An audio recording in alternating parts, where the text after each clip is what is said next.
વડલાના પ્યારા સભ્યો,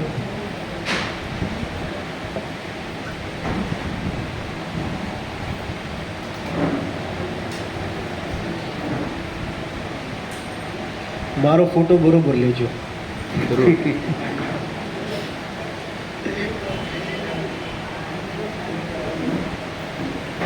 આજના આપણા મહેમાન છે, આમ તો ધર્મ સંકટ થાય જો મહેમાન કહું તો.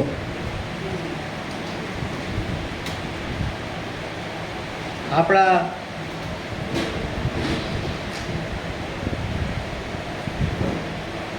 વડલાના સભ્ય નથી પણ વડીલ જ છે, એટલે જ્યારે પણ વડલાને જરૂર હોય ત્યારે ફોન કોલ હવે એટલું બરોબર. એમનો પોતાનો વિષય છે નૃત્યનો, જે કલા ગુર્જરીમાં એ નૃત્યનો વિભાગ સંભાળે છે. ડૉક્ટર સાહેબ છે સંગીતનો વિભાગ સંભાળે છે, ડૉક્ટર આચાર્ય. અને આ નેહાબેન આચાર્ય. ઘણા લોકો નવા છે એટલે મારે ઓળખાણ આપવી પડે. આપણે ત્યાં ઘણા વર્ષો પહેલાં એમને એ વખતે આપણે આપણા પ્રોગ્રામો કરતા હતા, એટલે એક પ્રોગ્રામમાં આપણે એમને કોરિયોગ્રાફીનું એમની પાસે કરાવેલું કામ અને આખું સંચાલન પણ એ વખતે કરેલું. ખબર નહીં પ્રતાપભાઈને આ વખતે શું સૂઝ્યું, એટલે એમને કહી દીધું આજે તમારે નાચવાનું વાત નથી કરવાની, પણ બીજી વાત કરવાની છે. એટલે નેહાબેન થોડાક વહેલા આવી ગયા છે, 3:45 વાગ્યામાં આવી ગયા, કે ખબર નથી શું બોલીશ. પણ એમના માટે બોલવું એ કંઈ નવું નથી. આજે એમનો વિષય આપ્યો છે, તમે બધાએ વાંચી તો લીધો જ છે.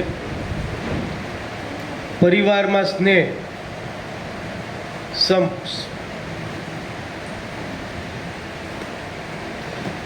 તકલીફ એ છે, આ વિષય મારો બહુ સારો છે, પણ જેની સાથે સંપ રાખવાનો છે એ લોકો અહીંયા છે નહીં.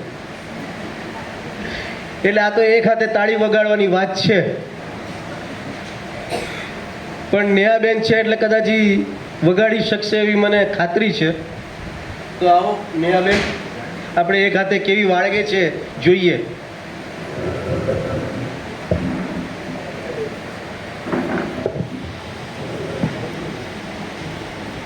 નમસ્કાર મિત્રો. વડલો મારે માટે નવું નથી અને હું વડલા માટે નવી નથી, પણ આજનો જે વિષય છે એટલે કે જે કંઈ મારે આપની સમક્ષ રજૂ કરવાનું છે તે મારે માટે પણ પહેલો જ પ્રયત્ન છે. એક વક્તા તરીકે એન્કરિંગ ઘણું કરું છું, પ્રોગ્રામ. કંઈક તકલીફ છે ત્યાં પાછળ બહેનોને વચ્ચે ડૉક્ટર સાહેબ શું તકલીફ શું છે? વચ્ચે લઈ જશે, રાખો ને તમારી પાસે. આપણે પ્રોગ્રામ ચાલુ થાય પછી ડિસ્ટર્બન્સ મહેરબાની કરીને નહીં કરવું. અને નોટબુકનું પણ ફેરવણી બહુ કરતા નહીં. આપણે આપણું રિસ્પેક્ટ ના જાળીએ તો કાંઈ નહીં, વક્તાનું તો જાળવીએ.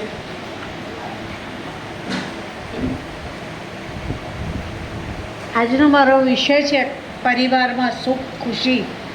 સુખી પરિવાર એમાં ખુશ કેવી રીતે રહી શકે એના વિશે મારા જે વિચારો છે, મારો જે અભિપ્રાય છે એ બોલવાનું છે. પ્રતાપભાઈએ જ્યારે મને કહ્યું કે ડાન્સ ને સંગીત ને નાટક ને નૃત્ય તો તમે લોકોએ બહુ પીરસ્યું, પણ આજે કંઈક એવું પીરસો. મેં કહ્યું મારે માટે પણ આ ચેલેન્જ છે. હું ઉમ્મીદ કરું છું કે હું તમારી અપેક્ષામાં ઊંડી નહીં ઉતરું એની કોશિશ કરીશ. અને ભાઈએ કહ્યું એક હાથે તાલી પાડવાની, પણ પહેલું જે છે ને સુખ એ આપણે આપણી આ તરફ જ જોવાનું. સામો માણસ ના બદલાય તો કંઈ નહીં, પણ આપણે તો સાંભળ્યા પછી એનો એક ટકો પણ જો આપણામાં ઉતારી શકીએ તો મારા માટે ઘણી ખુશીની વાત થશે. મુખ્ય વિષય પર જઈએ એના પહેલાં દર વખતે મને આ મન થાય છે કહેવાનું, પણ હું કહેતી નથી. હું અહીંયા આવું છું, તમારું પ્રાર્થના સાંભળું છું, ઓમ નમો હરિયંતાણમ, તો મને એટલી ખુશી થાય છે અને મને મનમાં એક જ વિચાર આવે છે કે કદાચ બધા જ ઈશ્વરના શ્લોકો સરસ છે, પણ એમાં સૌથી શ્રેષ્ઠ આ જ હોઈ શકે. શા માટે જાણો છો? એનું પહેલું જ વાક્ય કેટલું સરસ છે, ઓમ નમો હરિહંતાણ. હરિ એટલે દુશ્મન, જે દુશ્મનને હણી શકે એટલે મારી શકે એવું નહીં, દુશ્મનાવટનો નાશ કરે. જેના જીવનમાં કોઈ દુશ્મન જ નથી એવી વ્યક્તિ કેટલી મહાન હોય કે જેનું કોઈ દુશ્મન નથી. એટલે પહેલું નમન એને કરો છો તમે, અને પછી સિદ્ધાણમ આવો છો. સિદ્ધ પુરુષને પણ બીજું સ્થાન આપ્યું છે. એટલે મારે માટે આ શ્લોકનું એક બહુ મોટું સ્થાન છે.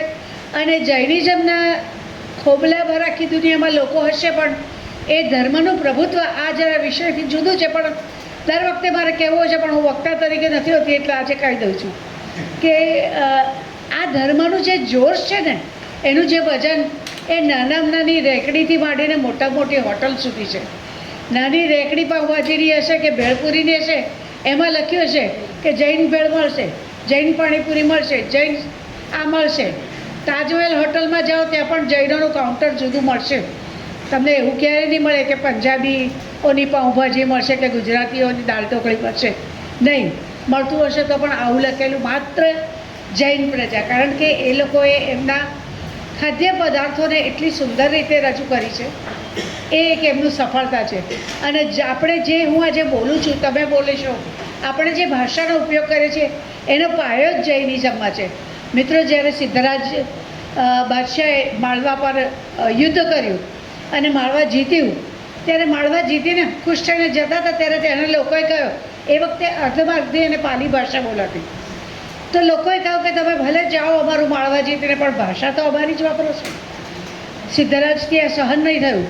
એમણે જાત જાતના પોતાના ગુજરાતી વક્તાઓ, જ્ઞાનીઓ, સંત પુરુષો, વિદ્વાનો બધાને બોલાયા કે આપણી ગુજરાતી ભાષાનું વ્યાકરણ કંઈ કરી શકાય એવું છે. કોઈએ હિંમત નહીં કરી. ત્યારે એક જૈન સુરેશ્વરજી આપણા જે હતા, જેમણે આપણું હેમચંદ્રાચાર્ય સુરેશ્વરજી, એમણે આ બીડું ઝડપ્યું અને ગુજરાતી વ્યાકરણનો પ્રારંભ કર્યો. અને એ હેમસિદ્ધ જે પુસ્તક હતું એને અંબાડી, સોનાની અંબાડી પર મૂકીને આખા ગામમાં ફેરવવા માંડ્યું. આવું માન બીજા કોઈ ધર્મ પુસ્તકને મળ્યું નથી. તો ખરેખર આજે આપણે જે કંઈ પણ બોલીએ છીએ એનો જશ, એનો ગુણ એ બધું જૈનિઝમમાંથી આવ્યું છે. તો આપણે પહેલી વસ્તુ આ કહેવા માગતી હોઉં છું. હવે આપણો વિષય લઈ લઈએ આપણે, પરિવાર અને સુખ, ખુશી. એક બહુ સરસ, ખુશી અને સુખ દરેકની માટે જુદું હોય છે. કોઈકની ખુશી સુંદર ભોજનમાં હોય છે, અથવા તો સુખ એનું સુંદર ભોજન હોય છે. કોઈકની સુખ અને ખુશી સુંદર મકાનમાં હોય છે. કોઈકનું સુખ અને ખુશી એ એના આધુનિકરણમાં હોય છે. કોઈકની એના વિદ્વત્તામાં હોય છે. દરેકની ખુશી અને સુખનું પ્રમાણ જુદું જુદું હોય છે. પણ ખરેખર જોઈએ તો સુખનું પ્રમાણ અહીંયા હૃદયમાંથી મળતું છે. ખરેખર ખુશ ક્યારે થવું, સુખ ક્યાં કહેવાય, એની પરિભાષા જ જુદી છે. અને એને જ્યારે આપણે પરિવાર સાથે જોડીએ ત્યારે કેટલીક મુદ્દાઓની ચર્ચા એમાં જરૂરી છે. પરિવાર એટલે પહેલાંના જમાનામાં એવું હતું, મોટું વર્તુળ. આપણે ભૂમિતિમાં ભણ્યા છે ને કે પરિઘ, એ પરિઘમાં પહેલાંના જમાનામાં પરિવારમાં કોણ આવતું હતું? પાડોશીઓ, સગા સંબંધીઓ, નાતીલા જાતીલા, આપણા સગાવાલા બધા જ. ધીમે ધીમે વર્તુળ નાનું થયું. નાનું થયું ત્યારે એમાં હું, મારા પડોશી, મારા પરિવાર એટલા જ આવવા માંડ્યા અને સગાવાલા. એનાથી નાનું વર્તુળ થયું ત્યારે હું, મારા પરિવાર અને મારો સંતાનો અને મારા માતા પિતા એ બધા આવવા માંડ્યા. પછી હું, મારી પત્નીને મારા બાળકો આવ્યા, અને પછી એક ડોટ રહી ગયું, અને એમાં માત્ર હું અને હું.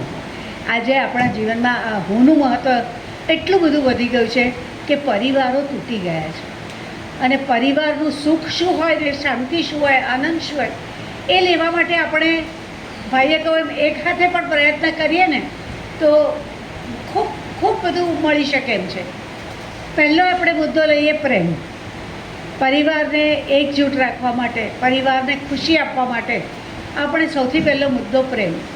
પ્રેમ એ એવી વસ્તુ છે કે જે આપ્યા જ કરો, નિરંતર આપ્યા કરો, ગમે તે ઉંમરનું હોય, ગમે તે વ્યક્તિ હોય, પણ પ્રેમ મળે એટલે વ્યક્તિને આનંદ જ આવે. પ્રેમ આનંદનું સાધન છે. દરેક ધર્મ પુસ્તકોનો પાયો જ પ્રેમ છે. દરેક ઈશ્વરોના જીવન પદ્ધતિના ગુણો જ સાંભળીએ છીએ, એના પાયામાં પણ પ્રેમ જ ભરેલો છે. તમે કોઈ પણ ધર્મ પુસ્તકની, કોઈ પણ ઈશ્વરની કથા વસ્તુ વાંચો, એના પાયામાં પ્રેમ છે. પ્રેમ એકદમ નિસ્વાર્થ વસ્તુ છે, જે કરવાની હોય છે, પામવાની નથી હોતી ભાઈ, કરવાની હોય છે. બીજો હાથ હોય કે ના હોય, પણ તમે પ્રેમ કરો. મધર ટેરેસાને જ્યારે એવોર્ડ મળ્યો ત્યારે એમને પૂછવામાં આવ્યું કે વિશ્વ શાંતિ માટે શું કરીએ, એટલે એણે એને જવાબ આપ્યો કે ભાઈ, go back to your home and love your own family. પાછા જાઓ ને, તમારા પરિવારને પ્રેમ કરો. આપણો પરિવાર જ આપણો છે, એ એક વસ્તુ મનમાં સિદ્ધ રાખવી તો જ ખુશી થાય. અને એને માટે પહેલી વસ્તુ પ્રેમ, નિસ્વાર્થ ભાવે એ જે કંઈ પણ કરે એ પ્રેમથી સ્વીકારો. એના પ્રત્યેનો આદર, પછી એ નાનું હોય કે મોટું હોય, વડીલ હોય કે કોઈ પણ હોય, એના પ્રત્યે પ્રેમની ભાવના સાચા દિલથી રાખો તો એ વર્તુળ તમારું વધતું જશે. અને એની સાથે બીજી એક વસ્તુ, માફ કરવા, ક્ષમા. આપણે કહેતા હોઈએ છીએ ક્ષમા વીરસ્ય ભૂષણમ. ક્ષમા વીરસ્ય ભૂષણમ એટલે એ મહાન માણસનું કામ છે એવું નહીં, પણ બહુ અઘરું છે. ક્ષમા આપવી એ સહેલી વાત નથી. તમે રસ્તા પર જતાં કોઈની જોડે અથડાઈ જાઓ ને તો I am sorry, please excuse me, આવું નાટક કરતા હોય છે. પણ ઘરમાં કોઈ અથડાઈ ગયું તો આંધળા જેવો ડોબા જે દોડે છે જોતો નથી, તમારે મોડે આ વાક્ય આવશે. કેમ? એ પરિવારનો છે, તો તમે એને પણ પ્રેમથી કહો ને કે બેટા સાચવીને ચાલ. પણ ના, વાસણનો ઢગલો પડ્યો હશે ને મા એમ કહેતી છે કે ઠોવા જેવી ભર્યા કરે છે, વાસણ ઉપાડ લે, તમને ખરાબ નહીં લાગે. પણ સાસુ જેમ કહેશે કે જો વાસણ પડ્યા છે બેન ઉપાડી લો ને, તો તમને એમ થશે કે મને ખબર નથી પડતી, દેખાતું નથી. આપણો નજરિયો જુદો છે. જીવનમાં પહેલી વસ્તુ જો સુખી થવું હોય તો હકારાત્મકતા લાવો, પોઝિટિવિટી. મારા દાદા, આ હું શીખી છું થોડું ઘણું, એ હું જીવનમાં ઉતારું છું, એટલે હું આ બોલી શકું છું અને વિશ્વાસથી બોલી શકું છું. મારા દાદા અને પિતાજી હંમેશા, અમે નાના હતા ને ત્યારે ઝઘડતા કે એવું કંઈ થાય ને, કોઈ લડે, મારામારી થાય, ગમે એમ બોલી જાય તો હું સામે જવાબ આપું, રડું. પછી મારા દાદા મને એમ કહે કે તારે એવું નહીં કરવાનું, તારે શું વિચારવાનું. હું આપણે એ કહું છું, સામો માણસ ખૂબ ક્રોધ કરે, ખૂબ વળે, ઘરમાં જ હોય, પણ એ વળે, ગમે એમ બોલે, તો તમારે એનો પ્રત્યાઘાત એ રીતે ના આપો. પણ તમે એમ વિચારો કે સામા માણસના હૃદયમાં આ અઘરું છે, પણ કોશિશ કરવાથી નામુમકિન નથી. એમ વિચારો એ વખતે કે એના મનમાં કેટલો દ્વેષ, કેટલી ક્રોધ, કેટલી બધી નિરાશા છે કે એને આટલું બધું મને કહેવું પડ્યું. ચાલો ભગવાન સારું કરે, એણે આટલું બધું ઉઘરી કાઢ્યું એટલે એનું મન તો હલકું થઈ ગયું. તમે પોઝિટિવ વિચારો તો કદી કુટુંબમાં સામા માણસ તરફનો પ્રેમ ઓછો નહીં થાય. તો આ પ્રેમની પહેલાંમાં પહેલી વસ્તુ છે. એના માટે એક બહુ સરસ ઉદાહરણ મેં એક વક્તાને મોઢે જ સાંભળ્યું હતું કે એક પતિ પત્ની, પ્રેમ કેવો નિષ્ફળ થાય છે. એક પતિ પત્નીમાં પત્ની મારી જેમ આ પ્રવૃત્તિ કરું, પેલી પ્રવૃત્તિ કરું, ઉત્સાહી, અને પતિ બિચારાએ નવો ધંધો શરૂ કરેલો, સીધો સાદો માણસ, પ્રવૃત્તિ કરે, ધંધે જાય, ધંધો વધારવાની કોશિશ કરે, આ રીતે કરે. પત્નીને બહુ જ ક્રોધ આવે કે એના જીવનમાં ધંધા સિવાય કશું છે જ નહીં, મારી જીવનની કોઈ વલણ. એટલે એને બહુ ગુસ્સો. એક દિવસ બે ઝઘડ્યા, ખૂબ ઝઘડ્યા, અને પત્નીને પતિ વચ્ચે અબોલા થઈ ગયા. અબોલા થયા તો અઠવાડિયું થયું, પણ પતિથી ના રહ્યો કે આ તો ના ચાલે, બોલવું પડે. એટલે એણે પત્નીને ચિઠ્ઠી લખીને મોકલી કે ભાઈ જમ્યા પછી ડાઇનિંગ ટેબલ પર આપણે બેસીને ચર્ચા કરીએ, વાત કરીએ, કે વિચાર કરીએ કે આપણા બે વચ્ચે શું એવું છે કે જેથી આપણે આટલો બધો પ્રેમનો અનાદર કરીએ છીએ. નક્કી થયું, બે જણા સામે બેઠા. પત્ની તો બોલવાનું હતું એટલે કાગળ લઈને બેઠી હતી, આમ લખવા માંડી, તમે નાઈને ટુવાલ જ્યાં ત્યાં નાખો છો, કપડાં આમ કરો છો, મારા તરફ ધ્યાન નથી આપતા, તમે આમ કરો. લાંબુ લખી, સામે પતિ બેઠો તો એની સામે જોયું, પતિ એક કાગળ પર કંઈક લઈને બેઠો તો લખ્યું. એ જોઈને એને વધારે ગુસ્સો આવ્યો કે આટલું જ લખે છે. બીજા 4 પાના પરીક્ષાના પેપરની જેમ લખવા માંડી, ખૂબ લખ્યું. પછી પતી ગયું. એટલે પતિએ એક જ કાગળ લખ્યો હતો, એ જઈને એણે પત્નીને આપ્યો, અને પતિએ 5-6 કાગળિયા પત્નીએ લખ્યા હતા, એ પતિને આપ્યા. પત્નીનો એક જ વાંચવાનું હતું, એટલે એને વાંચ્યું. એમાં એણે લખ્યું હતું કે વાલી, તારા તો બધા ગુના માફ છે, કારણ કે હું તને બહુ પ્રેમ કરું છું. આ એક જ વાક્યએ પત્નીનું આખું એટીટ્યૂડ બદલી કાઢ્યું. દોડતી જઈને બધા કાગળિયા ફાડી એટલે હાથપતિ રાખવાથી, અને એને પતિ પાસે જીતી ગઈ. પ્રેમમાં માત્ર નિખાલસતા, માત્ર નિર્મળતા, સાચો પ્રેમ. તો એ કદી નિષ્ફળ જતો નથી. એ જરૂર જાણી છે. અને બીજું મેં તમને કહ્યું, ક્ષમા વિરસ્ય, માફી આપવી એ સહેલ વાત નથી. આપણને કોઈ કહી જાય તો તરત પહેલો વિચાર આવે કે એ શું શબ્દ છે, મારામાં અક્કલ નથી, હું ચૂપચાપ બેસી રહું, હું આમ કરી રહું, એ મને કહી જાય ને હું મૂંગો આમ બેસી રહું, હું જવાબ તો આપું, એને ખબર તો પડવું જ જોઈએ. કશીક વસ્તુનો પણ આપણે આવો પ્રત્યાઘાત નકારાત્મક આપતા હોઈએ છીએ. એ કદી ન કરો. હંમેશા પોઝિટિવ રાખો. એણે તમને કહ્યું તો મેં તમને કહ્યું ને એમ વિચારો કે એનું મન કેટલું હલકું થયું, એનું મન હૃદય થયું સાફ, એને કેટલો બધી શાંતિ થઈ હશે જીવને, ચાલો હું એના એટલા તો કામમાં આવ્યો. આ હકારાત્મક વલણ છે. જો આપણે આપણા પરિવારના સભ્યો સાથે આવું વર્તન રાખીએ ને તો પરિવારનો કોઈ પણ માણસ દુઃખી ના થાય, એકબીજાને સમજવાની કોશિશ કરે અને ક્ષમા આપવી, માફ કરી દેવું. પછી નાનું બાળક હોય કે મોટું હોય, કોઈ પણ હોય, એની ભૂલ હોય એને માફ કરી દો, બસ માફી જ આપવાની. કોઈ સજા નહીં, કોઈ ગુનો નહીં, માત્ર પ્રેમ અને માફી. આ બે વસ્તુ જો પરિવારમાં દરેક વ્યક્તિ અપનાવે ને તો પરિવારનું સુખ બહુ દૂર નથી હોતું. દોસ્તો, એક જાણીતી વાર્તા છે પણ છતાંય કહું છું કે એક ધનાઢ્ય માણસના ઘરની બહાર 4 વૃદ્ધ લોકો આવીને ઊભા રહ્યા. એની પત્નીએ બારણું ખોલ્યું અને કહ્યું, કોણ છો ભાઈ તમે? સારા લોકો, સારા શ્રીમંત લોકો હતા. એટલે પત્નીએ નમસ્કાર કરીને વૃદ્ધ છે તો કે બિરાજો, અંદર આવવું હતો. તો એમાં જે સૌથી મોટો દાઢીવાળો હતો એને કહ્યું કે ના ભાઈ, અમે તો ઘરનો માલિક છે. તો કે ના, એ બહાર ગયા છે, કે આવે ત્યારે અમે આવીશું, અમે સામે ઝાડ પાછળ બેઠા છીએ, તમે એમને આવે એટલે મોકલજો. આવ્યા શેઠ એટલામાં પેલાને મોકલ્યો. તો કે ભાઈ તમે એક વૃદ્ધ થઈને અહીં બહાર બિરાજો છો, મારા ઘરમાં આરામ કરો તો આવો, ભોજન જોઈએ તો ભોજન કરો, આરામ કરવો હોય તો ઉપર તમને રૂમ ખોલી આપું. તો પેલા કે અમારામાંથી કોઈ પણ એક જણ તારી સાથે આવશે. હવે તું નક્કી કરી દે, આનું નામ વૈભવ છે, આનું નામ સફળતા છે, આનું નામ શાંતિ છે, મારું નામ પ્રેમ છે. પણ તું તારા પરિવાર સાથે ચર્ચા કરીને આવ. પરિવારમાં ગયો તો પત્ની કે વૈભવને લાવો, વૈભવને, મારી સમૃદ્ધિ જોઈને આસપાસના લોકો આમ જોયા કરશે, ભાવનાઓ જુઓ. પતિ કે ના ના, સફળતાને લાવો, કારણ કે મેં મારી નવી ફેક્ટરી રાખી છે, સફળ થઈશ તો લોકો પણ મારી વાહ કરશે. દીકરો કે આપણા ઘરમાં જ્યારે જુઓ તમે બંને જણા લડતા જ છો, એને બદલે શાંતિને લાવો કે કમસે કમ શાંતિ તો રહે. દીકરાની બહુ તે ઊભી થઈને કહું કે પિતાજી, મારું કહેવાનું એમ કે આપણી પાસે બધું જ છે, ધન છે, સંપત્તિ છે, સમૃદ્ધિ છે, બધું જ છે, માત્ર નથી તો પ્રેમનો અભાવ છે. કોઈને કોઈની માટે ટાઈમ નથી, સમય નથી, થોડોક પ્રેમ આપવાની જરૂર છે. તો પ્રેમને લઈ આવો.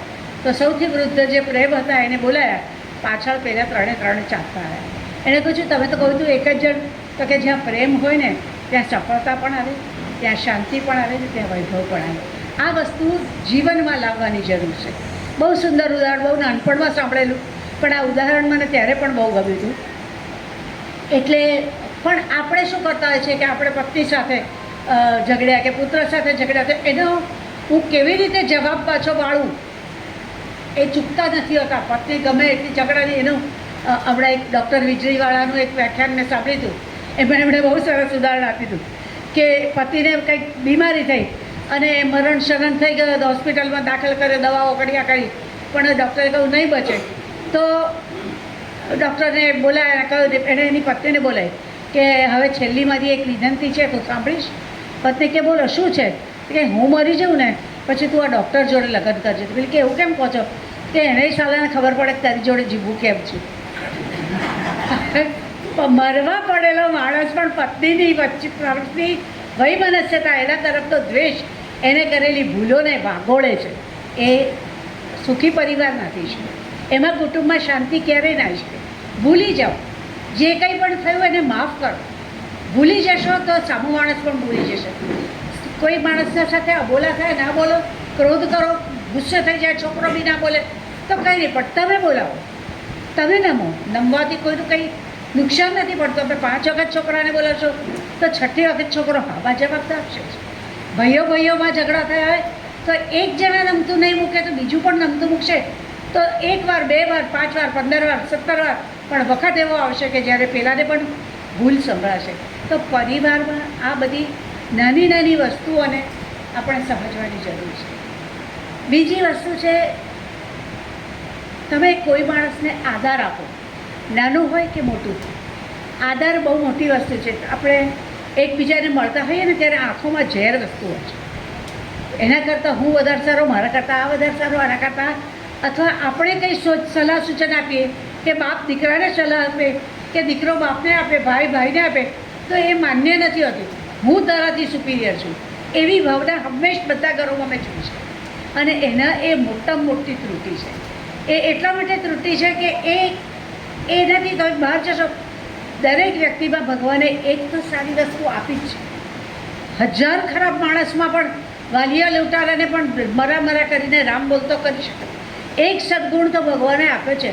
તો હંમેશા સામા માણસને નફરતથી ના જુઓ, એનામાં રહેલા સદગુણને, એનામાં રહેલા ગુણને જુઓ અને પ્રેમ કરો, એને માફ કરો. બાકીના અવગુણ આપનારે માફ કરી દેશે. ધીરે ધીરે સામા વ્યક્તિમાં પણ પરિવર્તન આવશે. પહેલાંના જમાનામાં બૌદ્ધના મઠ હતા. એક મઠમાંનું બહુ મોટું નામ હતું અને એના હાઉસફુલ થઈ જાય, જેટલી એમ જ્યારે કહેવાય ભરાઈ જાય એટલું બધું એનું નામ હતું. અને વેઇટિંગ લિસ્ટમાં નામ આવે આવતા વર્ષ માટે. ધીરે ધીરે કરતાં બધા એના ગુરુઓ હતા ને, એ ગુરુમાં થોડો અહંકાર આવ્યો કે હવે આટલા મોટા સંસ્થા કે જેનું આવડું મોટું નામ છે એના અમારા લીધે છે, અમારી ગુણવત્તા, અમારી આવડત. એટલે એ અમારી આવી ને ત્યાં એકબીજાની તુલના કરવા માંડ્યા. અને પેલો કંઈક કરે એટલે બીજો ગુરુ કે નહીં, આમ નહીં આમ. પેલો કંઈક કરે તો કે તમે ખોટું કર્યું, આમ નહીં આમ. એ વૈમનસ્ય એટલું બધું થયું કે ધીરે ધીરે પરિણામ એવું આવ્યું કે ધીરે ધીરે સંખ્યા ઘટતી ગઈ. આખું વાતાવરણ બદલાઈ ગયું. ધીરે ધીરે સંખ્યા ઘટી અને એવી પરિસ્થિતિ આવી કે મઠ બંધ કરવો પડશે. હવે જો સંખ્યા નહીં થાય તો મઠ બંધ કરવો પડશે. એના મુખ્ય ગુરુએ કહ્યું કે ભાઈ કંઈક તો કરવું પડશે. એ જમાનામાં જૂની વાત છે, એ જમાનામાં એક સિદ્ધ સંત હતા. એ કાયમ મૌન જ રાખે, વર્ષમાં એકવાર બોલે, એક જ વાક્ય બોલે અને પછી પાછું મૌન લઈ લે. તો એ મુખ્ય ગુરુ ગયા એમની પાસે કે કાલે બોલવાના છે તો મને ખબર છે, હું જાઉં. એમની પાસે ગયા ને એમણે પૂછ્યું કે ભાઈ અમારા મઠની આટલી બધી નામના હતી, આટલી સરસ હતી અને અમારા મઠમાં એકદમ આવું કેમ થઈ ગયું? તો એક જ વાક્ય પહેલાં કહ્યું કે તમારા મઠના પરિવારમાં એક ભગવાન છે, તમારા મઠના પરિવારમાં એક જણ ભગવાન છે, તમે એનો સતત અનાદર કરો છો. બસ આટલું કરીને ચૂપ થઈ ગયા. હવે બીજું વાક્ય તો બોલે જ નહીં, આવતા વર્ષ સુધી રાહ જોવી પડે. પેલા આવીને બધા ગુરુઓને પાછળ બેસીને કહ્યું ભાઈ આવું કહ્યું. બધાએ ચૂપચાપ પોતપોતાના. બીજે દિવસ સવારના પરમાં મઠમાં જે રસોઈ કરતો તે આવ્યો, થોડો મોડો થયો એટલે પેલા એના અધિકારી કંઈક ગુસ્સે થઈ ગયા. કેમ ભાઈ તને ખબર નથી આપણો શું ટાઈમ છે? મઠના અધિકારી વિચારે કે આ ભગવાન હશે તો આ બનારા થઈ જશે. એટલે એણે એકલીને કંઈ વાંધો નહીં બેટા, ભલે આવીને તારું કામ કર. થોડી વાર એને ધોબી આવ્યો, ધોબી પર પણ ગુસ્સા કરતા, કદાચ આ ભગવાન હશે તો. એ લોકોને ખબર નથી કોણ ભગવાન. દરેક શિષ્યો ગુરુઓ પણ આવું જ વિચારોને અપમાન કરવાની તૈયારી કરે સ્વભાવ પ્રમાણે. પછી કે આ જો ભગવાન હશે તો એ મને મારાથી નારાજ થઈ જાય. દરેક જણા આવું પરસ્પર વિચારવા માંડે અને મઠની આખી પ્રવૃત્તિ બદલાઈ ગઈ. હતું એવું યથાવત એકતાવાળું સુંદર જીવન થઈ ગયું. તો જો મઠ જેવી વસ્તુ આટલી સરસ રીતે ઊંચી આવી શકતી હતી, આપણે તો પરિવારના છે. એક મા છે, એક બાપ છે, એક ભાઈ છે, એક બહેન છે. પોતાનો જ સંતાનોને પોતાના જ મા બાપથી બીજું વધારે કોઈ હોય જ નહીં. માત્ર પરિવાર તમારો લોહી જ તમારું હોય, ગમે તે પરિસ્થિતિમાં એક સાથે આવે. અને એ બોન્ડિંગ એ સાચા સુખનો સરવાળો છે. હું એવું માનું છું મિત્રો. પહેલી વાત મેં તમને કહી કે માફ કરી દો, પ્રેમ આપો. ત્રીજી વાત કહી તમને કે આદર કરો, એકબીજાનો આદર કરો. પછી નાનું હોય કે મોટું હોય એની વાતનો આદર કરો. એણે કહ્યું એને સાંભળો. કદાચ તમારા મનમાં એ યોગ્ય ન પણ લાગે, પણ એના વાક્યને મહત્ત્વ આપો, એના કર્મને મહત્ત્વ આપો. પછી વાક્યને કે બોલવા નહીં, એણે જે કંઈ તમારા માટે કર્યું ને એ જરૂરી છે. આજકાલ ડાઇનિંગ ટેબલ પર કોઈને સાથે બેસવાનો ટાઈમ નથી. મોટામાં મોટી ત્રુટિ અહીંયા છે કે એક જમાનો હતો કે બધા રસોડામાં નીચે લાઈન બંધ બેઠા હોય ભાઈ બહેનો, અને મા પીરસતી હોય કે બહેન પીરસતી હોય કે જે કંઈ હોય. પણ આજે બધાનો સમય બદલાઈ ગયો છે. સાથે બેસીને જમવાનો કોઈને ટાઈમ નથી રહ્યો. અને બીજું દૂષણ આપણી પાસે આવી ગયું છે મોબાઈલ. આજકાલ તમે ઘેરે ઘેર જઈને જુઓ તો જમતા જમતા પણ મોબાઈલ વગર ભોજન નથી ઉતરતું. ટીવી જોતાં જોતાં ખાવાનું.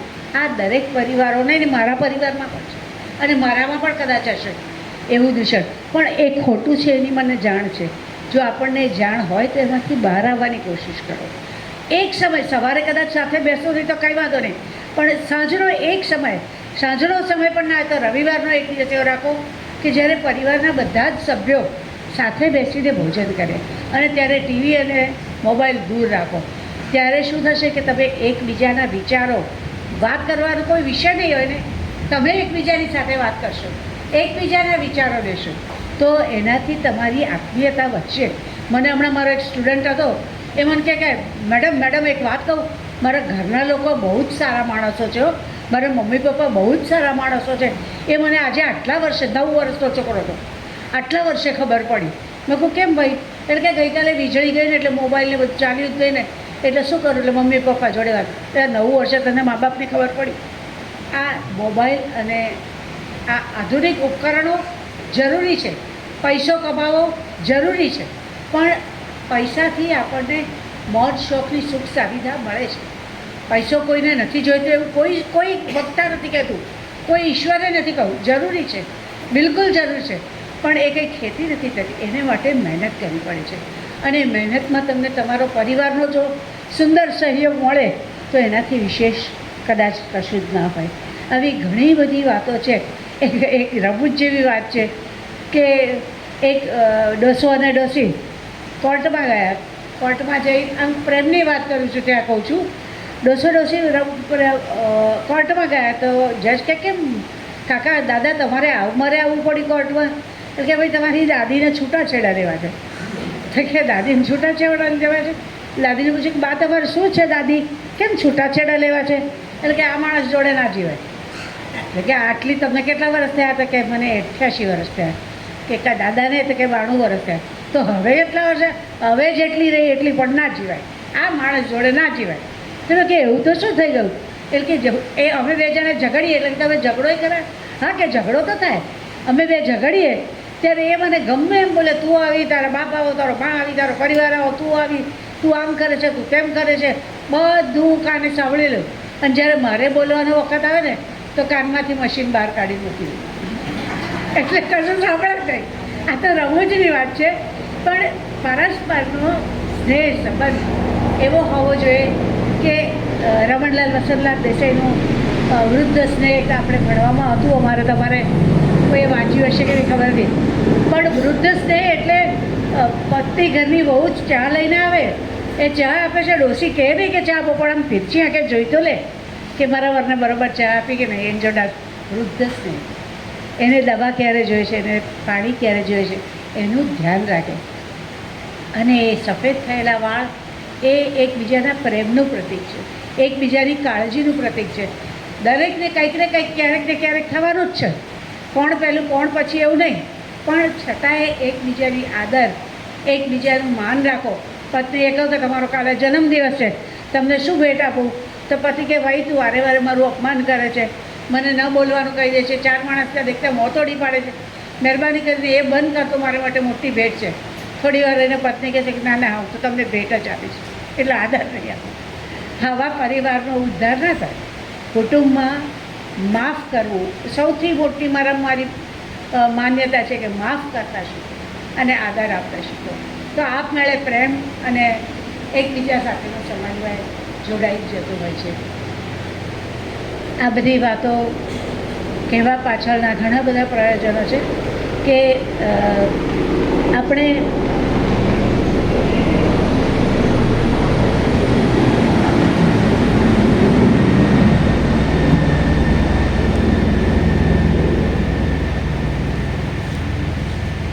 મિત્રો, પરિવાર એટલે માત્ર હું, મારો પુત્ર, મારી પત્ની એ જ નહીં. પરિવાર એટલે માતા, પિતા, ભાઈ, બહેન, હું અને મારા સંતાનો.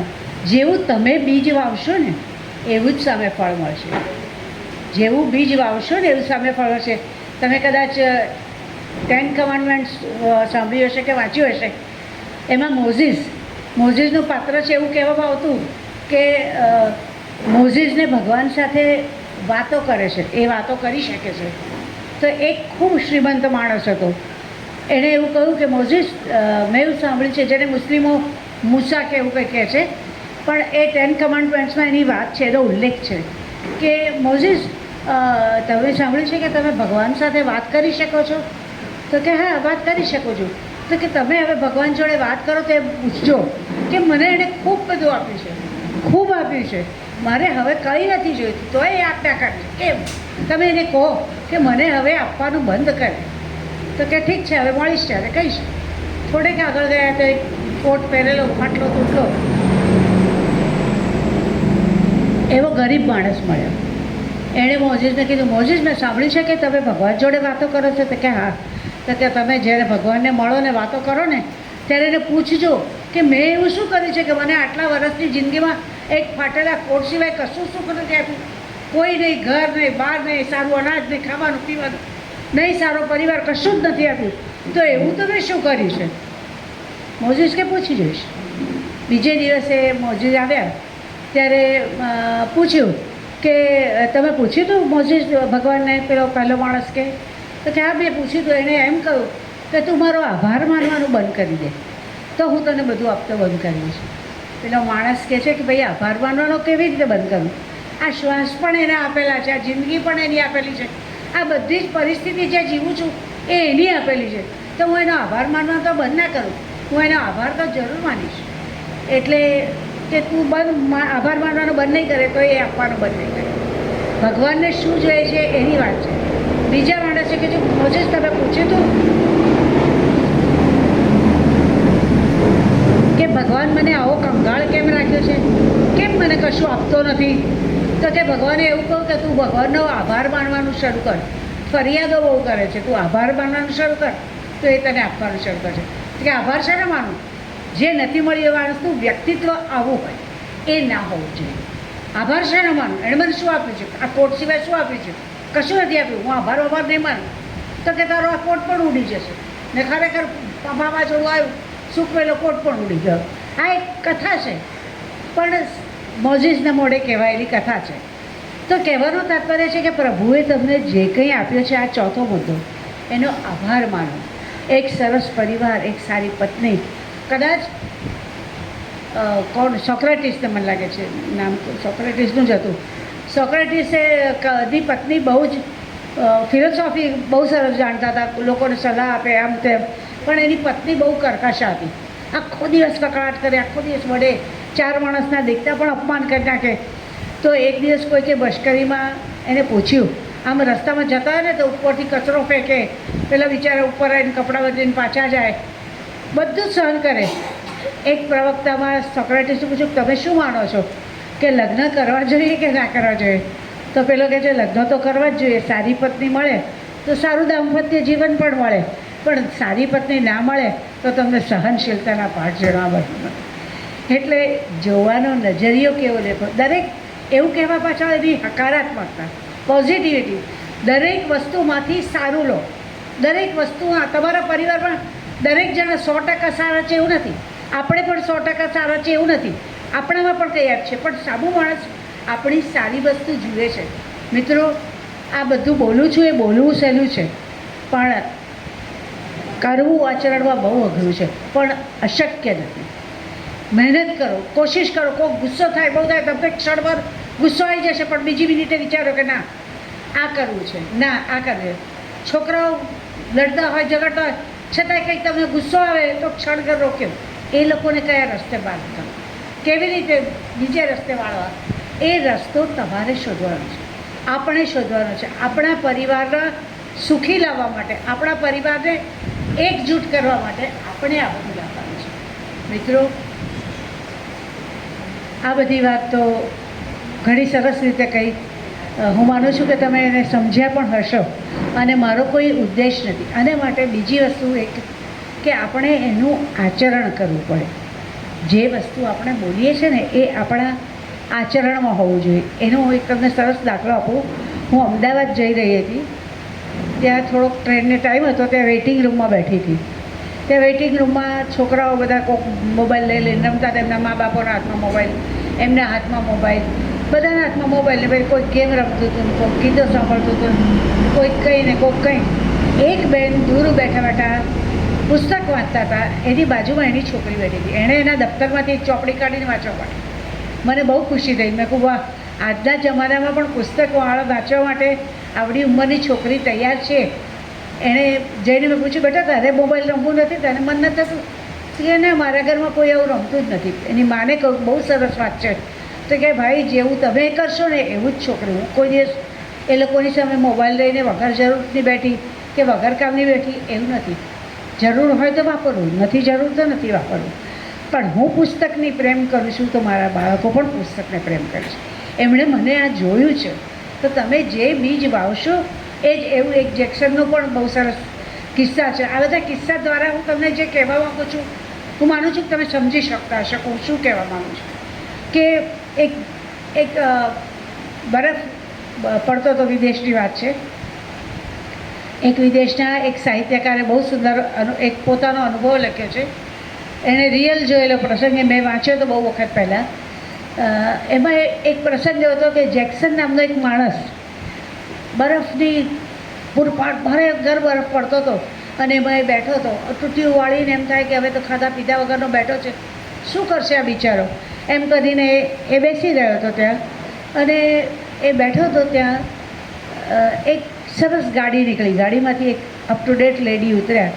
એણે જેવું એનો હાથ પકડ્યો અને એને ઊભો કરે કે તમે ખાધું નથી બહુ દિવસથી, ચાલો સામે રેસ્ટોરન્ટમાં હું તમને લઈ જાઉં. તો પેલા કહે, ના, મારે નથી જોયું કે હું તમને કપડાં સરસ અપાવું અને ગરમ ગાવડો લઈ આવું, તમારા માટે લઈ આવું, તમે રાખો, મારે કંઈ નથી જોઈતું. પેલો માણસ કહે. એમ રકઝક ચાલતી હતી બે જણા વચ્ચે. એટલામાં સામે પોલીસ ઊભો તો આવીને પૂછે છે કે બેન, તમને લેડી આ તમને હેરાન કરે છે, શું કરે છે? પેલો કે ના ના ના, હેરાન નથી કરતા. આ માણસે બિચારાએ કેટલા દિવસથી નથી ખાધું એવું લાગે છે, તો હું એમને સામે રેસ્ટોરન્ટમાં લઈ જવા માગું છું, પણ એ આવતા જ નથી અને ના જ પાડે છે. તો પેલો કહે, આ તો જેક્સન છે. તો કે હા, હું જેક્સન છું. તો કે એને પકડીને ઊભો કરો. તો એને પકડીને ઊભો કરો. પેલો કે નહીં, મારે નથી આવું, હું ત્યાં જઈશ એટલે ત્યાંનો જે મેનેજર છે એ મેનેજર મારું અપમાન કરશે કે આવી ગયા પાછા ભિખારીઓ સવારમાં. એટલે મારે મારું અપમાન નથી સાંભળવું, મારે નથી જવું. તો એ પરાણે પેલા પોલીસે બરાબર પકડ્યો, બાઈએ એને હાથ પકડ્યો અને એને રેસ્ટોરન્ટમાં લઈ ગયા. એક ખૂણામાં બેસાડ્યો એક ટેબલ પર. આ સત્ય ઘટના છે મિત્રો, એટલે એમણે નોટ કરી છે કે ટેબલ પર બેસાડ્યો અને બેસાડ્યો પછી એકદમ પેલો મેનેજર તો આવ્યો ઊંઘવા, તો આવી ગયો જેક તું પાછો ભિખારીની જેમ સવારની બોણી બગાડવા માટે, એમ કરીને ખૂબ બધું કંઈક બોલી લીધું. એટલે પેલો ઊભો થઈ ગયો. પેલી લેડી કે બેસી જાઓ, તમે અહીંયા જ બેસો. પેલા મેનેજરને કે કમ યાર, બોલાયો. પછી કે અહીંયાથી ત્રીજી ગલીમાં માર્ક્સેલ એન્ડ પાર્ટી કે એવું કંઈક નામ હતું. એ કંપનીનું નામ તો મને યાદ નથી, આજે બહુ વખત થયો. એ કંપની છે, તમે જાણો છો? તો કે હા હા, એ તો બહુ મોટી કંપની છે. તો કે અમારી હોટલમાં, રેસ્ટોરન્ટમાં દર અઠવાડિયે એમના 2 તો બુક હોય જ, અને મોટા પ્રોગ્રામો અને મોટા બિલો લઈને પ્રોગ્રામો કરતા જ. તો કે એ મારી છે. એ લેડી કે એ મારી છે. અને આ માણસ જ્યારે બી આવે ત્યારે એને ખાવા તમારે આપવાનું. એણે સેન્ડવિચ મંગાવી, કોફી મંગાવી.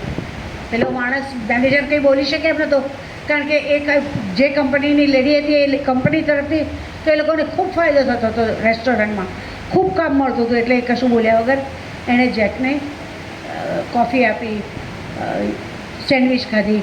થોડીક વાર રહીને પછી કે હવે જવું? તો કે ના, તમે બેસો, જ્યાં સુધી ગરમાવો ના આવે ત્યાં સુધી તમને કોઈ કંઈ નહીં કહે. પછી છેવટે 2 જણા ઊભા રહ્યા, પોલીસ પકડીને એમને બહાર લઈ ગયા. એટલે પોલીસ પેલી લેડીને કહે છે ત્યાં ઊભી થઈ કે તમે આજે જેકને ઉપર ખરેખર મોટો ઉપકાર કર્યો, કે એને જો તમે આજે ખાવાને કપડાં નહીં આપ્યા હોત તો એ બિચારો અહીંયા બરફમાં જ પડીને મરી ગયો હોત. તો પેલી લેડી કે ના, તમારી ભૂલ થાય છે, મારી ઉપર આ જેક્સને આવીને ઉપકાર કર્યો છે. કે કેમ? કે આજથી 25 વર્ષ પહેલાંની વાત છે. જ્યાં જેક્સન છે ને ત્યાં હું હતી, બહારગામથી એ ભણવાય. મારી પાસે ફીના પૈસા ખલાસ થઈ ગયા હતા એટલે સ્કૂલમાં કોલેજમાંથી કાઢી મૂકી. હું જ્યાં રહેતી હતી ભાડાથી, ભાડાના પૈસા નહોતા મારી પાસે, મકાન માલિકે કાઢી મૂકી. ત્યારે આવી જ રીતે હું બરફમાં થથરતી બેઠી હતી અને હિંમત કરીને આ રેસ્ટોરન્ટમાં અહીંયા આગળ કોફી પીવા આવી. ત્યારે વેઇટરોએ તો ના જ પડી કે ચલો પૈસા નહીં તો જાઓ. મેં એમ પૂછ્યું કે વર્કના બદલામાં ખાવાનું આપો છો? પહેલાં એવી એક સિસ્ટમ હતી કે તમારી પાસે પૈસા નથી તો એનું કામ કરો અને તમને ખાવા આપે. તો કે નહીં, અમારે ત્યાં એવી સિસ્ટમ નથી. એમ કરીને ઊભો થયા. ત્યારે જે મેનેજર હતો એ બીજો કોઈ નહીં, આ જેક્સન હતો. એને પૂછ્યું કે હા, હું આ રેસ્ટોરન્ટમાં એક જમાનામાં મેનેજર હતો અને એ મેનેજરને મને મારા માટે કોફી આપી, સેન્ડવિચ આપી અને હું એ પછી કહ્યું કે બેટા તારે જ્યારે આવવું હોય ત્યારે આવજે. જેક્સન સામું જોઈને ઓળખ્યો કે હા આજથી 25 વર્ષ પહેલાં આવતો હતું, પણ પછી હું રિટાયર થઈ ગયો, મારી પત્ની મરી ગઈ, મારું પરિવાર બધું તૂટી ગયો ને આર્થિક રીતે હું સાવ નંખાઈ ગયો. એટલે હવે તો મારી આ જ પરિસ્થિતિ છે, મોતની રાહ જોઈને બેઠો છું. પેલી બાઈએ એક કાર્ડ પોતાનું આપ્યું, $1500 આપ્યા અને કહ્યું કે આનાથી એક સરસ જોડી કપડાં લઈ લો, સરસ રીતે ખાઈ પીને તૈયાર થઈ જાઓ, એક સરસ નાનું ભાડાનું ઘર લઈ લો અને આ મારું કાર્ડ છે, આ 3જી ગલીમાં મારી ઓફિસ છે, મોટી કંપની છે, હું મેનેજરને કહીને તમને ત્યાં નોકરી અપાવીશ, કાલથી આવી જાઓ. જુઓ માણસના જીવનનું પરિચય કેમ આવું થયું જાણો છો? આ સત્ય ઘટના છે. એ આ જેક્સનની વાત જેણે લખી છે, એ લેખકે લખી છે કે આ સત્ય ઘટના છે અને આવું થવાનું કારણ એને શું આપીશ ખબર છે? તમે દયા, ભાવના અને પ્રેમનું બીજ વાવ્યું ને તો સામે તમને દયા, ભાવના અને પ્રેમનું બીજ મળ્યું. તો એકલા જેક્સનને મળે એવું નહીં, આપણે પણ આપણા પરિવારમાં આવા બીજો વાવીએ, પ્રેમના, દયાના, કોકને આપવાના, કોકને સારું કરવાના, હંમેશા પોઝિટિવ, હંમેશા પોઝિટિવ. એક દૂધના ગ્લાસનો સીધો સાદો દાખલો છે કે તમે અડધો ગ્લાસ દૂધ કોઈને આપો તો એક જણ એવું કહેવાનું કે મને જો અડધો ગ્લાસ ભરીને દૂધ આપી દો, ખુશ થઈ જાય. ને બીજો એમ કહ્યું મને અડધો જ ગ્લાસ આપ્યો, આખો ના આપ્યો, અડધો જ આપ્યો. બંનેની વાત તો એક જ છે, વિચારસરણીમાં કેટલો ફેર છે. પણ જેને અડધો ગ્લાસ તો ખુશ થઈને પીધું, એના દૂધ પીધાનું લોહી થયું અને પેલો બળી ગયો. ફરક આ છે. એટલે તમે જે વાવો છો એ જ તમને મળે છે. પણ આજકાલના લોકો, અવિનાશભાઈનું ગીત છે ને, હતું તું જામી રહેતો દીધું, ક્યારે મળે લાગ અને ક્યારે લૂંટું, એવી આપણી વૃત્તિ થઈ ગઈ છે. તો એ વૃત્તિમાંથી બહાર આવો અને સરવાળે કુટુંબ પરિવારને એક કરવા માટે, એકજૂટ કરવા માટે માત્ર આપણે પ્રેમ, આદર, પોઝિટિવ એટીટ્યૂડ, આભાર અને ઉપરવાળાનો, સૌથી છેલ્લે તો પરમાત્માનો આભાર. ઉપરવાળા એટલે પરમાત્મા એટલે હું કોઈ મહાવીર કે શિવ કે શક્તિ કે ગૌતમ બુદ્ધ કે પૈગંબર કે એવી વાત નથી. એક ચૈતન્ય તત્વ છે જે સમગ્ર સૃષ્ટિને સહાય કરે છે, જે સમગ્ર સૃષ્ટિનું સંચાલન કરે છે. એ સૃષ્ટિનો આભાર માનો. પરમાત્માએ તમને જે કંઈ આપે એનો આભાર માનો કે તમને એણે આટલું આપ્યું છે, કે ભગવાન તે મને કેટલું બધું આપ્યું છે. તમને જે આપ્યું છે એનો રોજ આભાર માનો. રોજ છોકરાઓને પ્રેમ કરો, રોજ વાતો કરો. પતિ પત્નીને બાળક જમવા બેઠા હતા ને તો પત્ની 3 ટેબલ પર સાથે, તો પાપડ થોડો બળી ગયો હતો અને ખીચડી થોડીક ચોંટી ગઈ હતી. પછી કશુંક લેવા માટે પત્ની અંદર ગઈ એટલે છોકરાએ તો પપ્પા તમને ખબર નથી પડતી, ખીચડી બળી ગઈ છે, પાપડ બળી ગયો છે, તો મમ્મીને કંઈ કહેતા નથી. એટલે પેલા માણસે એવો સરસ જવાબ આપ્યો, બેટા આજે તો હું કહીશ તો એ નારાજ થઈને જતી રહેશે, પણ હું નહીં કહું તો એ તો ખાવાની જ છે ને, એને ખબર પડશે કે આ બળી ગયું છે, ના ગયું છે. કહીને એનું મન શું કામ દુખાવું? એણે તો આપણા માટે કર્યું ને, કાલે બનાવશે ત્યારે વધારે ચાલીને કરશે. તો એવો રસ્તો કાઢો કે જેનાથી સામા માણસનું મન પણ ન દુખાય અને સુંદર રીતે સંબંધ રહે. તો મિત્રો, થોડું ઘણું જે કંઈ બોલવાનું મને કહ્યું હતું એ પ્રમાણે મારા જે વિચારો છે મેં આપની સમક્ષ રજૂ કર્યા કે કુટુંબમાં સુખ, શાંતિ અને સમૃદ્ધિ આવે તો જેમ મધર ટેરેસાએ કહ્યું, go back to your house and love your own people. તો વિશ્વ કુટુંબથી સુખી કુટુંબ વિશ્વનું કરવા માટે કોઈ જરૂર નથી. એક પરિવારથી બીજો પરિવાર, બીજા પરિવારથી ત્રીજો પરિવાર, સમગ્ર સૃષ્ટિ ખુશ જ થશે. એક જણ સેવા કરશે તો બીજું પણ જોશે તો એ કરશે જ.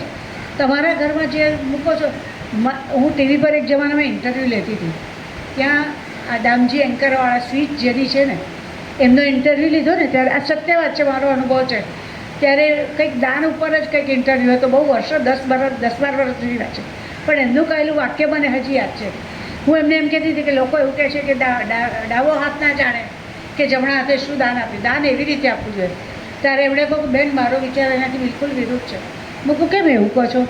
તો કે દાન આપો ને એની તકતી પણ મુકાવી જોઈએ અને લોકોએ જોવી પણ જોઈએ, એટલા માટે કે લોકો જુએ કે દામજીભાઈ એન્કરવાળા પાસે આટલી સમૃદ્ધિ હતી, એમણે આટલું આપ્યું છે, તો આપણી પાસે છે એમાંથી થોડુંક તો આપીએ. મારા પરિવારના લોકો આવશે, એ જોશે કે એમને નહીં પણ આપવું હોય તો છે બાપાએ આટલું કર્યું છે કે આપણે આટલું તો કરીએ. એ બહાને પણ લોકો દાન આપતા થશે, લોકોને મદદ કરતા થશે. તમે જ્યાં જ્યાં દાન આપો છો એ દાન દર વખતે સફળ જ જાય છે ને, કુપાત્રે પણ ક્યારેક દાન થઈ જાય છે. ઘણી સંસ્થાઓ પણ એવી હોય છે, પણ એમાં એક આત્મસંતોષ. તમે કંઈ બટાકાને વીણ્યા શાકભાજી વીણવા જાઓ તો એમાં એકાદ સડેલું પણ આવી જાય અને ખરાબ પણ આવી જાય, પણ એના હિસાબે શાકવાળાને, એક શાકવાળાનો પણ બહુ સરસ પ્રસંગ છે. શાકવાળાએ ભગવાનને એને બધા એને ઘેર શાક લેવા જે આવે ને એને ખોટો સિક્કો આપી જાય અને શાક લઈને જતા રહે. એટલે વાત એ નહીં કે આ તો ખબર નથી પડતી, ખોટો સિક્કો આપો તો શાક આપી દે છે. બીજું ગયું, ત્રીજું ગયું, જેટલા બધા લોકો પાસે ખોટા સિક્કા હતા બધા એની પાસે ગયા અને શાક લઈને પાછા આવ્યા. ભગવાનને ઉપર જોઈએ છે, દેવીને દયા, લક્ષ્મીજી કે ભગવાન આનું કંઈક તો કરો, તો કે હું કરું. એટલે ભગવાન ગયા તો કે ભાઈ તું કેમ ખોટો સિક્કા લઈને બધાને શાક આપે છે? એટલે કે ભગવાને એને જવાબ આપ્યો કે હું તો ખોટો સિક્કો લઈને શાક આપું છું, પણ આ ખોટો સિક્કો જ્યારે ઉપર આવે ને ત્યારે તું મારો હાથ પકડજે. અને ભગવાને એને સ્વીકાર્યો. દોસ્તો, એક આના માટે થઈને એક પંક્તિ મેં મારા મનથી લખી છે તો કોઈક સંસ્થા માટેની, પણ હું એ અહીંયા કોટ કરી શકું કે પરિવાર હૈ તો હમ હૈ वरना गम ही गम है. परिवार है तो हम है वरना गम ही गम है. कोई बड़ा है कोई छोटा है, किसी के पास ज़्यादा है तो किसी के पास कम है, पर हम सब में दम है. कोई ऊंचा है कोई नीचा है, कोई आगे है कोई पीछे है, पर ये क्या किसी से कम है कि हम सब एक साथ हैं. परिवार है तो हम है वरना गम ही गम है. दोस्तों, મારો આ વિચારો આપણે ગમ્યા છે અને મને આજે પહેલો અનુભવ વક્તા તરીકે બોલવાનો મળ્યો અને એ પણ આપણા જ લોકોની વચ્ચે, તો મને ખૂબ આનંદ થયો. પ્રતાપભાઈ, મારા માટે પણ આ પહેલો જ અનુભવ હશે. હું એવી ઉમ્મીદ રાખું છું કે હું જે કંઈ પણ રજૂ કરવા માગતી હતી એ આપ સુધી પહોંચ્યું હશે અને આપને ગમ્યું હશે. ખૂબ ખૂબ આભાર.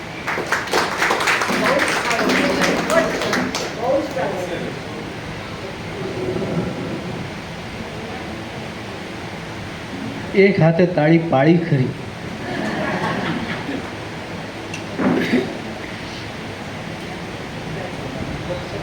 મૂળ વાત જ એ છે, એક હાથે કેવી રીતે પાડવી એ કળા છે અને એ કળાનું એમને આજે આપણને સૌને રસપાન કરાવ્યું કે જે તમે ઈચ્છો છો તે તમે પહેલાં આપો તો ખરા, તો તમે પછી તમારે પછી માગવું નહીં પણ સામેથી આવશે. એટલે ખૂબ ખૂબ સારી વાત કરી અને એમાંથી એ સૌથી સારી લાગી એ મને વડલામાં ઇમ્પ્લિમેન્ટ કરવા જેવી લાગી.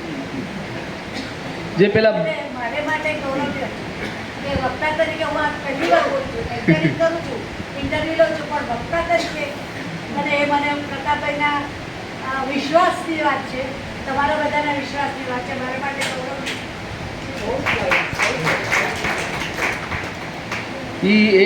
એ જે છે પેલા બુદ્ધ સંત જે બોલ્યા કે તમારામાંથી એક ભગવાન છે. આ જો આપણે આ સૂત્ર અપનાવી લઈએ તો મને નથી લાગતું વડલામાં બીજા કોઈ ભગવાન ગોતવા જવા જોઈએ. આપણે દરેક જણ ભગવાન બની શકશું. ખૂબ આભાર. અને આપણી પાસે થોડો ટાઈમ છે તો ડૉક્ટર સાહેબને વિનંતી કરીશ કે થોડાક ગીતો અમને સંભળાવો.